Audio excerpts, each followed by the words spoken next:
নমস্কার, নিউজ 18 বাংলায় আপনাদের সাথে রয়েছে আমি প্রিয়াঙ্কা। টাইম ম্যাগাজিনের প্রভাবশালী তালিকা বেরিয়েছে, আর সেখানে জানেন কোনো ভারতীয় নাম নেই। তালিকায় কারা রয়েছেন? তালিকায় রয়েছেন ট্রাম্প, রয়েছেন এলন মাস্ক, তার সঙ্গেই নাম রয়েছে মোহাম্মদ ইউনূসের, কিন্তু কোনো ভারতীয় নাম নেই। বিশ্ব নেতাদের লিস্টে প্রথমেই রয়েছেন ব্রিটেনের প্রধানমন্ত্রী কিয়ার স্টারমার। 100 জন প্রভাবশালী তালিকা প্রকাশ করেছে টাইম ম্যাগাজিন। এবছর এই তালিকায় জায়গা করে নিতে পারেননি কোনো ভারতীয়। ভাবছেন, কিন্তু সেই তালিকায় অর্থাৎ সেই প্রভাবশালী তালিকায় রয়েছেন মোহাম্মদ ইউনূস।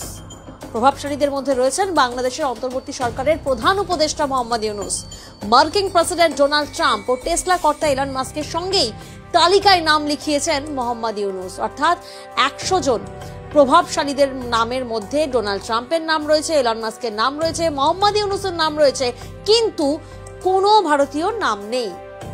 গত বছর টাইমের 100 প্রভাবশালীদের মধ্যে ছিলেন বলিউড অভিনেত্রী আলিয়া ভাট, অলিম্পিক পদকজয়ী কুস্তিগীর সাক্ষী মালিক, কিন্তু এবছর আর কোনো ভারতীয় নাম এলো না। কেন নেই এই তালিকায় কোনো ভারতীয় নাম? প্রত্যেকবারের মতো এবারেও লিডার, আইকন, টাইটানস এই 3 তালিকায় প্রভাবশালীদের নাম ঘোষণা করা হয়েছে।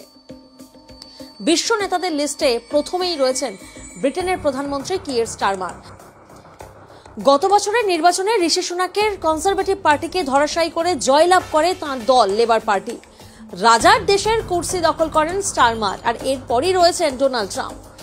গত বছরের নভেম্বরে প্রেসিডেন্ট নির্বাচন জিতে দুরন্ত প্রত্যাবর্তন ঘটিয়েছেন তিনি। বোঝা গেল ব্যাপারটা। গত বছর টাইম ম্যাগাজিনের বর্ষসেরা ব্যক্তিত্বের শিরোপা পেয়েছিলেন তিনি। তাঁর সঙ্গে তালিকায় জায়গা করে নিয়েছেন ধনকুবের এলন মাস্ক। ট্রাম্পের সঙ্গে মাস্কের গভীর বন্ধুত্ব অনেক দিনের আমরা জানি। রিপাবলিকান নেতার নির্বাচনী প্রচারেও জনতার সামনে গলা ফাটাতে দেখা গিয়েছিল এক্সের মালিককে। ভোটে বিজয়ী হওয়ার পর পারিবারিক ছবিতেও দেখা গিয়েছিল এলন মাস্ককে। এখন ঠিক যেন ছায়া সঙ্গীর মতোই ট্রাম্পের সঙ্গে রয়েছেন তিনি। সরকারের অপব্যয় কমাতে ডিপার্টমেন্ট অফ গভর্নমেন্ট এফিসিয়েন্সি নামে একটি নতুন দপ্তর খুলেছেন ডোনাল্ড ট্রাম্প, যার মাথায় বসিয়েছেন টেসলা কর্তা এলন মাস্ককে। ট্রাম্প আর মাস্ক এই দুজনের তো নাম রয়েছে, তবে জানেন তাদের নামের পাশেই নাম রয়েছে মোহাম্মদ ইউনূসের।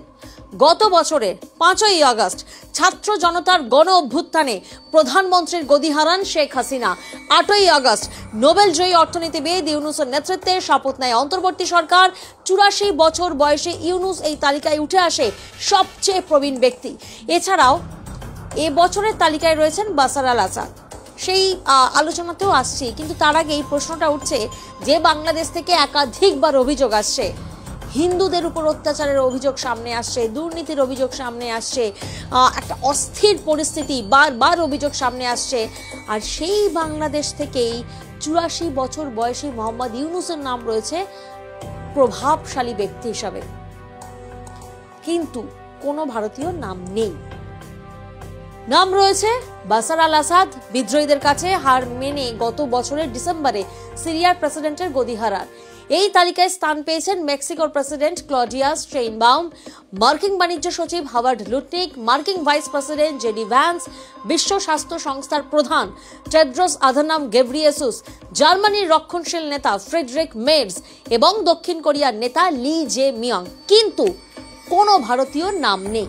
কেন নেই? কি কারণে নেই? উত্তরটা সত্যিই অধরা।